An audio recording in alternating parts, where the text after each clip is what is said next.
Hey everybody, welcome back to Jackson's Library, and today we're going to be doing a book review. And the book we're going to be reviewing is none other than Homer's The Odyssey.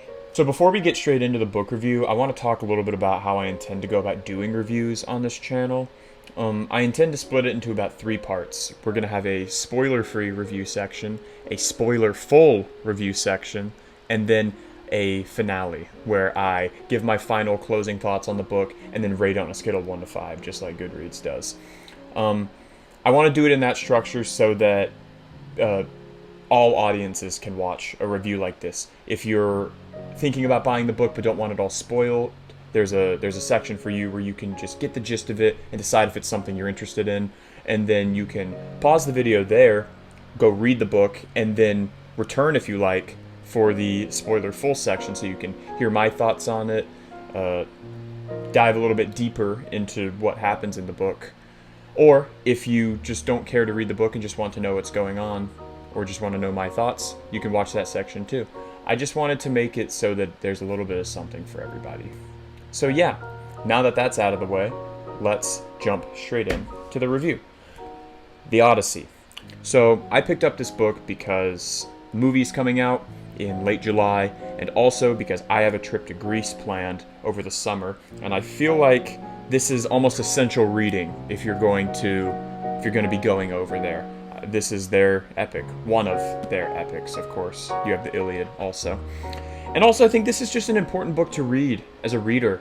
It's one of the original stories, one of the first stories that we have. I believe the Iliad is older. I know the Iliad's a prequel, but I believe the Iliad is like physically older. But this is still very old. This is 8th century BC, I believe. So this is a very old book, but just because it's old doesn't mean it's not accessible. There's a ton of translations out there, and I definitely encourage you, if you are looking into reading the book, to doing some research into the differences between those translations and finding a version that's best for you, because there's no need for you to try and fit in the mold that you're not meant for.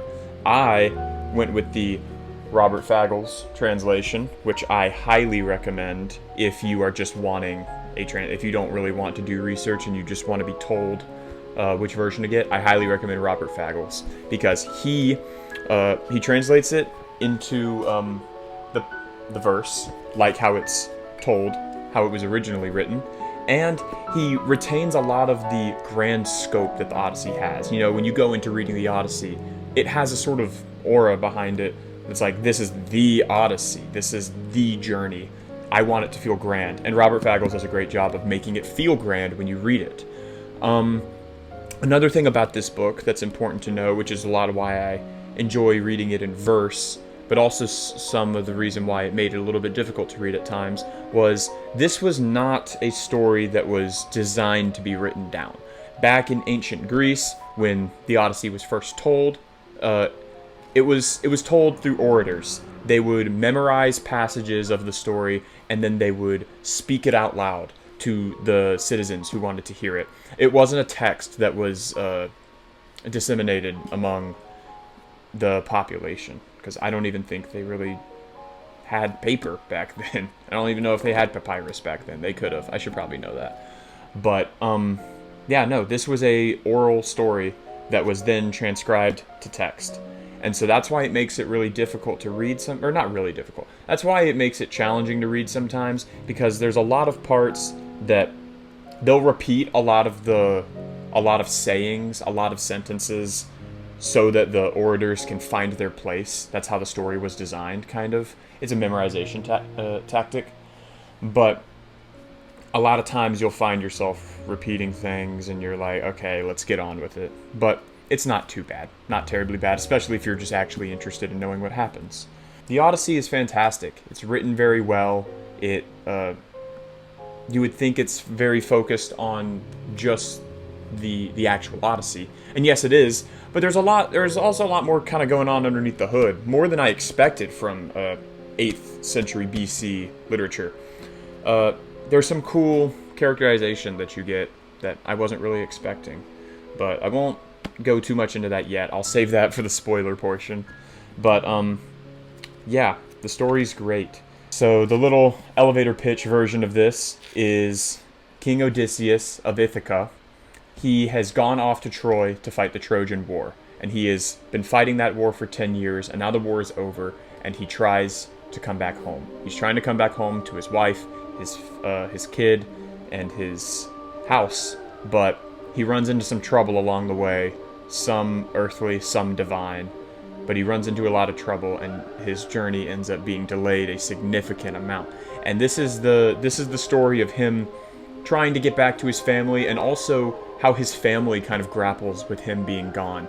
How they sit in the house, how they react to it, how they try and find out news about him, because they have no idea if he's alive or dead. All they know is he's been gone 20 years. So that is the elevator pitch of this. If that sounds interesting to you, I think you should pick this book up. I highly recommend picking it up. It's a great book to read, no matter what type of reader you are. It's so much can be traced back to this. Even though myth is sometimes a slog to get through, I feel like it's very important to read. You learn a lot about the stories that you're reading in modern day through myth, because a lot of them harken back to that. So that's enough of the spoiler-free review. Let's move into the spoiler section of the review. So first, I think I should give a little bit of a summary of the book, so that those of you who have read it, it can jog your memory, or those who haven't read it, you just know what we're talking about. So the book begins with Odysseus' son Telemachus. He's kind of mourning his father's loss. He hasn't seen him in 20 years. He's like fully grown up now, and he really wants to know some news about his father, because right now his mom's in shambles, and a bunch of, they call them suitors, people from other higher ups from Ithaca and other neighboring Greek isles have now stormed Odysseus' house and are basically just profiting off of all of his stuff. They're trying to court his wife. It's a whole ordeal. And Telemachus is tired of this, and he wants him to stop, and he wants to just have closure about his dad. So Athena kind of helps him off to Nestor and Menelaus's country. I'm blanking on the name of it now. I want to say it's Pylos. I think it's Pylos. So he goes there, and he's talking with Menelaus, stories about Odysseus, anything he can get. And then we flash back to Odysseus, who is trapped on the island of Ogygia with Calypso, who is holding him in a cage trying to marry him, but he's holding out because he wants to go home. And then from Ogygia, he goes to a few more places. We see a few more figures before he reaches Phoecia, which is where he meets King of Phoecia, Alcinous and Arete, or Alcinous and Arete, I think is their names.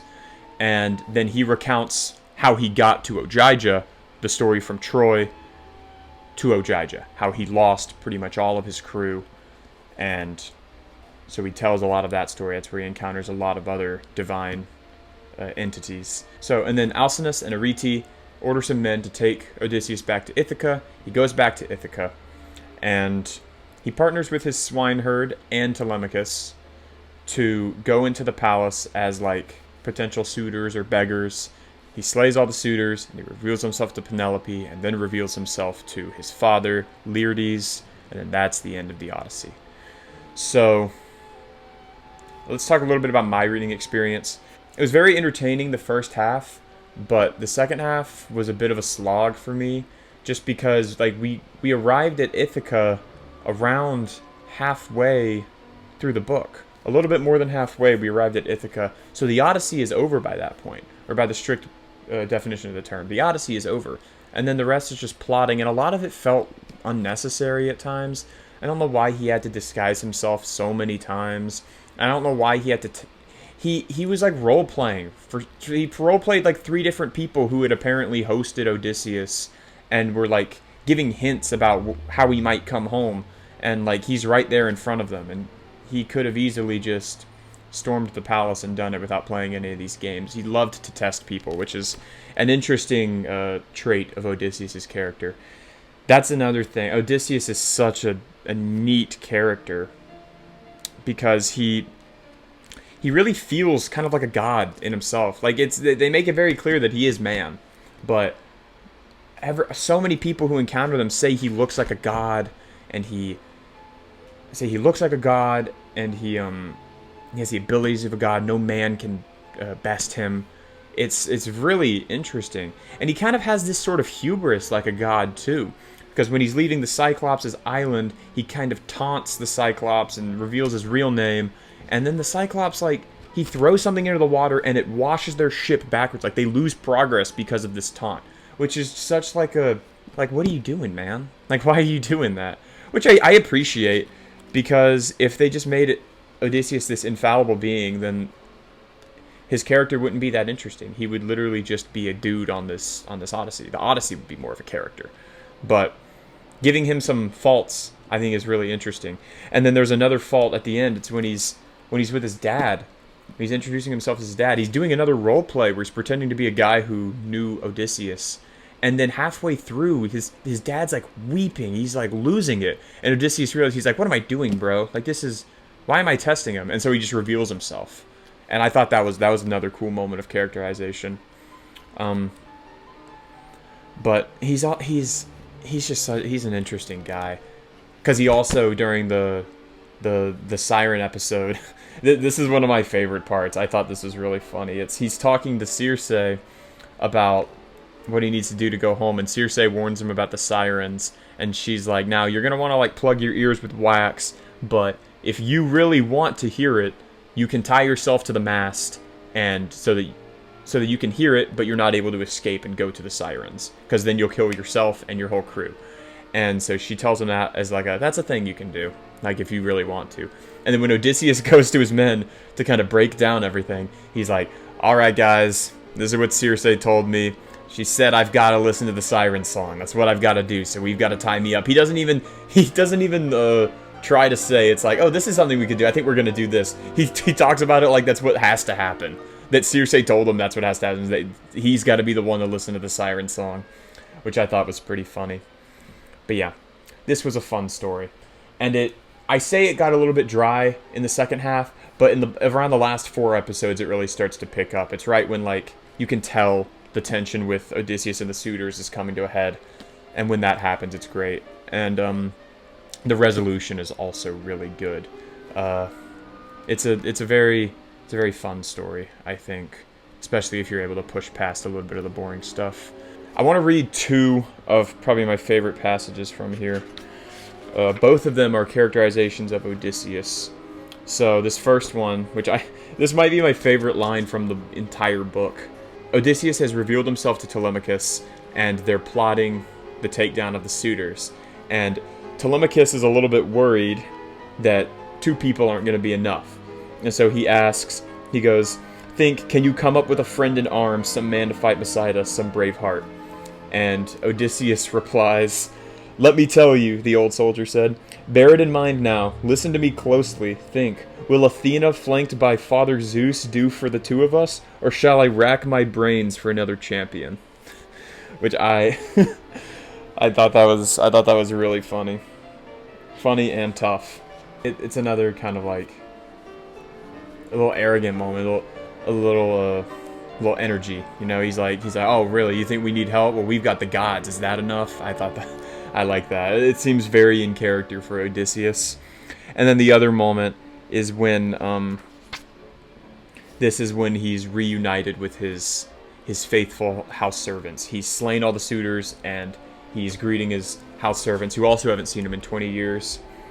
And they go, then back through the royal house the old nurse went to tell the women the news and bring them in at once. They came crowding out of their quarters, torch in hand, flung their arms around Odysseus, hugged him, home at last, and kissed his head and shoulders, seized his hands, and he, overcome by a lovely longing, broke down and wept. Deep in his heart, he knew them one and all. I thought that was really touching.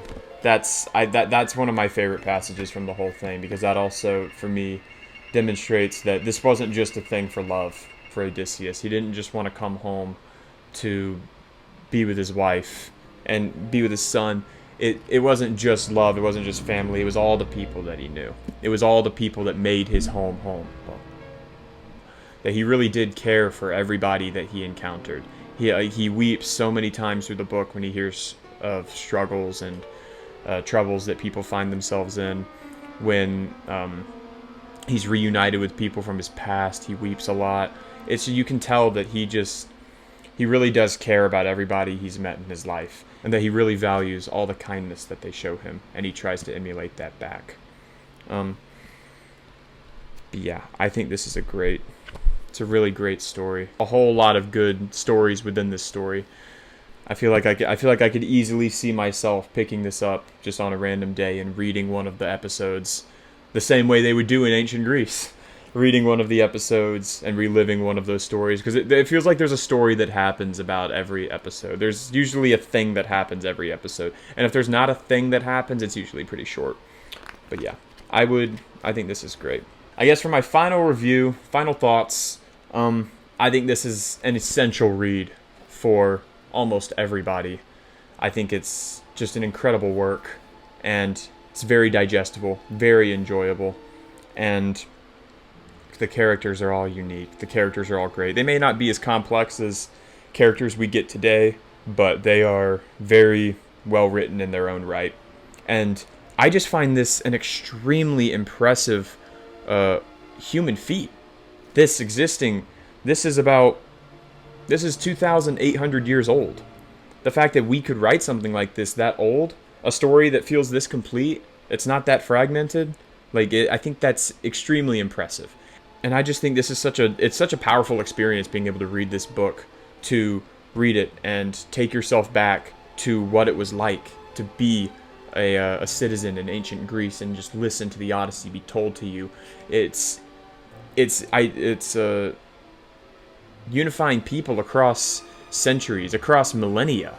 The fact that I and somebody 2,800 years ago is consuming the same story is just a really interesting thing to feel while you're reading this book, and it makes the past feel a whole lot closer. It makes you feel connected with everyone that has been and everyone that will be. And I just think it's such a powerful thing, and that's a lot of the reason why I enjoy reading this. The literature within this is great, but I think the implication it has on the human race is probably what makes this book for me. But yeah, The Odyssey, written by Homer, translated by Robert Fagles, fantastic book, and I would highly recommend. And now I feel like I'm going to contradict myself a little bit. I would have to give this a 3 out of 5 stars, I think, because, and let me justify, because I just sung its praises to no end. Let me justify it. I think I'm rating this on the scale of a literary work, and I think in comparison, there are many better literary works that do a lot more, both with plot and with character, which is why I rate this a 3. Yeah. If it wasn't for the dry portion, I'd probably give it a 4. But unfortunately, the dry portion is there, and there were times where I was kind of hoping that I could just get to the end just to finish it off. And usually, if a book makes me feel like that, it feels disingenuous to give it a 4. So I'm giving it a 3. But that's not to say it's not a bad read at all. And I would definitely want to reread this in the future. And when I do reread it, I'm probably gonna go to a different translation just to see what it's like, because this was great, but I am really curious to actually witness firsthand the differences between the translations. Immediately my mind goes to Emily Wilson, just because that's the most recent one, and I feel like that's the most controversial. A lot of people don't like that one, but I want to read it for myself. Because I low-key feel like a lot of people don't like it because it feels kind of like a boys' club thing. She's one of the first female translators of these great Greek works, like the Odyssey, the Iliad, the Aeneid. I think that's how you say it. I don't remember.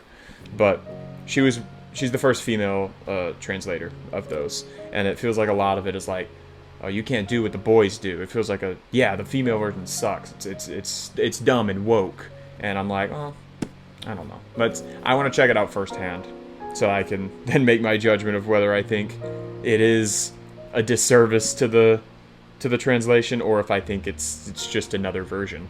Because every version does something different, and every version's for every person, So yeah, that's The Odyssey. I hope you guys enjoyed this review. This is my first time doing a review like this, so if it's a little choppy, sorry about that. I'm gonna try and get my formula down.